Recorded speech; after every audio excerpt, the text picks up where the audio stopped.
Assalamualaikum warahmatullahi wabarakatuh. Selamat datang kembali. Kita akan memberikan informasi yang terbaru berkaitan dengan pelaksanaan akreditasi rumah sakit.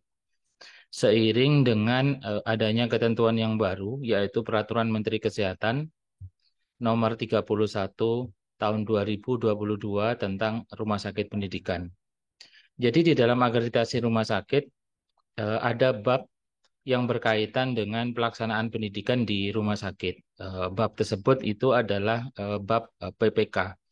Di dalam bab tersebut akan dijelaskan tentang beberapa hal yang berkaitan dengan rumah sakit pendidikan. Ketika kita melihat pada kriteria kelulusan untuk rumah sakit pendidikan, maka kriteria kelulusan itu meliputi seluruh bab di atas 80%. Nah, terminologi pendidikan di sini ada dua, yaitu rumah sakit pendidikan dan wahana pendidikan.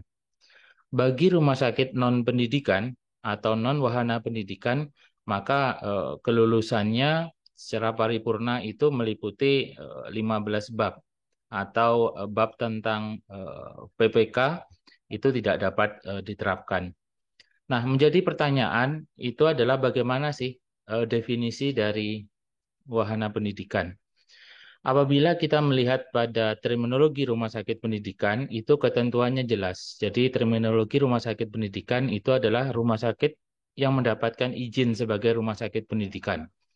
Ketentuannya itu ada pada Peraturan Pemerintah Nomor 93 Tahun 2015 tentang Rumah Sakit Pendidikan. Dikatakan rumah sakit pendidikan adalah rumah sakit yang mempunyai fungsi sebagai tempat pelayanan kesehatan, kemudian sebagai tempat pendidikan, dan sebagai tempat penelitian yang dilakukan secara terpadu dalam bidang pendidikan kedokteran dan atau kedokteran gigi.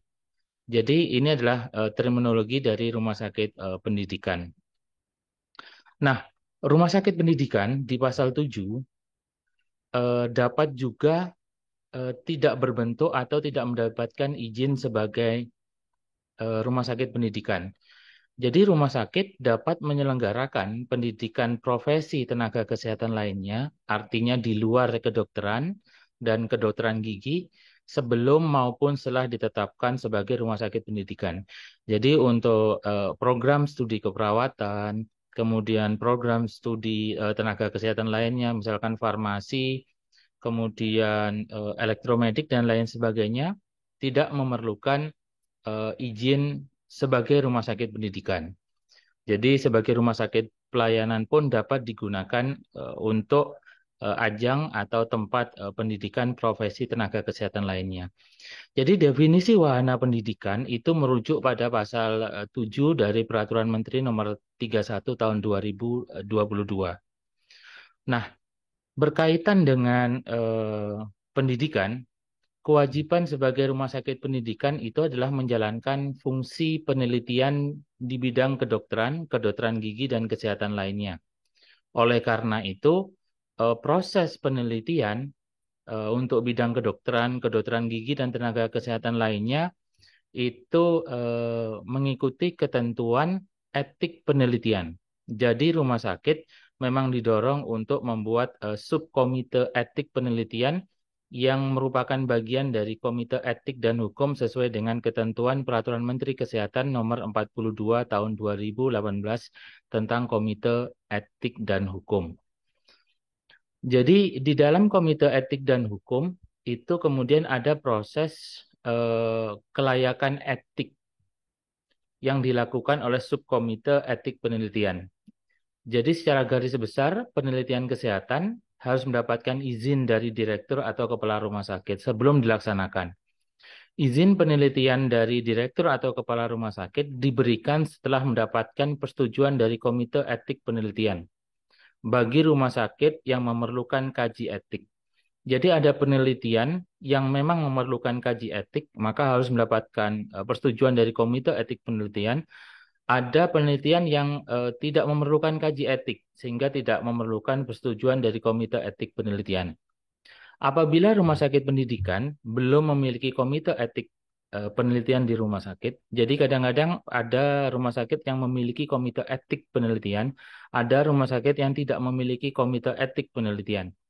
Pada rumah sakit yang tidak memiliki komite etik penelitian, maka persetujuan kaji etik penelitian diberikan oleh komite etik penelitian pada institusi pendidikan atau rumah sakit di dalam jejaring pendidikannya.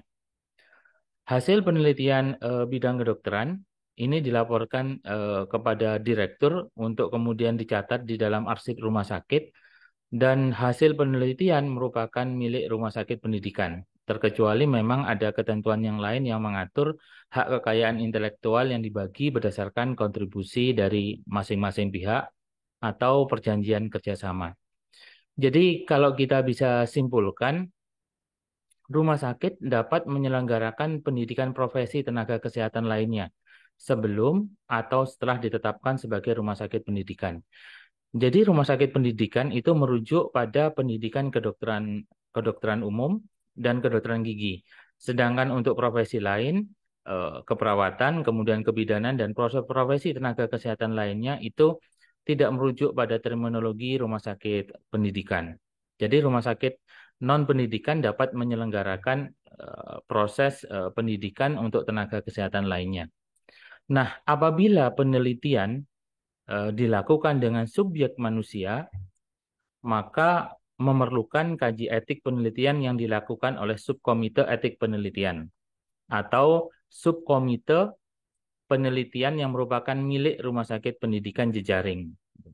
Kemudian apabila rumah sakit melaksanakan atau memfasilitasi pelaksanaan penelitian, maka akreditasi TKRS 12 dapat dilakukan penilaian.